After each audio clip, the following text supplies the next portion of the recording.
Ujat amahoro y'Imana akomeza kubana namwe inshuti bakunzi ba Ego Stamina TV. Uyu munsi rero tukaba atugiye kunyarukira muri Afrika y'Epfo. Ni mu gihe Perezida wa Afrika y'Epfo Cyril Ramaphosa yashinje NATO kuba ariyo nyirabayazana y'intambara yo muri Ukraine, maze avuga ko azamagana umuhamagaro wose wo kwamagana Uburusiya. Amagambo yateye gushidikanya hibazwa niba azemerwa na Ukraine cyangwa uburengerazuba nk'umuhuza. Yabivuze kuri uyu wa kane tariki ya 17 Werurwe ubwo yasubizaga ibibazo mu nteko nshinga amategeko. Ramaphosa yagize ati intambara yashoboraga kwirindwa iyo NATO yumvira umuburo w'abayobozi bayo ndetse n'abakozi bayo mu myaka yashize ko kwaguka igana mu burasirazuba bizatera umutekano muke mu karere.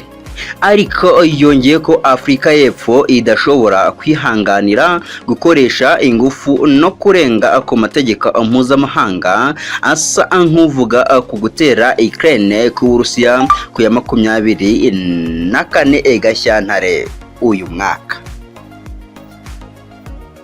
Perezida Vladimir Putin yavuze ko ibikorwa by'Uburusiya ari igikorwa kidasanzwe cyo kwambura intwaro no guca ubunazi muri Ukraine no kurwanya icyo yise ubushotoranyi bwa NATO. Ukraine n'abafatanyabikorwa bayo bo mu burengerazuba bemeza ko Uburusiya bwatangije intambara butashotowe bugamije kwigarurira umuturanyi Putin yita leta yashyizweho n'abantu runaka, nk'uko iyi nkuru dukesha Reuters ikomeza ibitangaza. Ramaphosa kandi yatangaje ko Putin yamwijeje ku giti cye ko imishikirano igenda itera imbere. Umuyobozi wa Afrika y'Epfo yavuze ko ataravugana na Perezida wa Ukraine Volodymyr Zelensky ariko ko abishaka.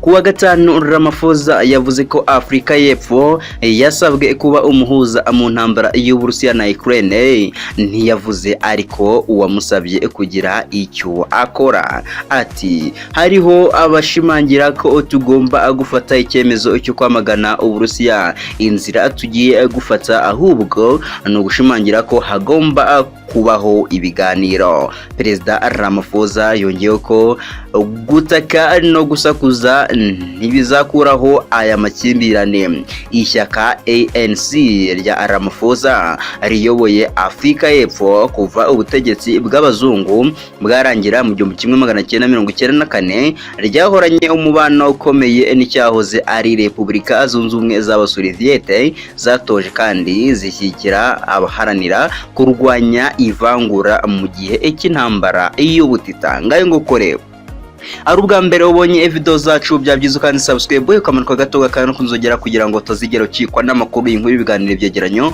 byose tuba twaguteguriye gatano kuri gatano. Hasta la vista, ciao ciao.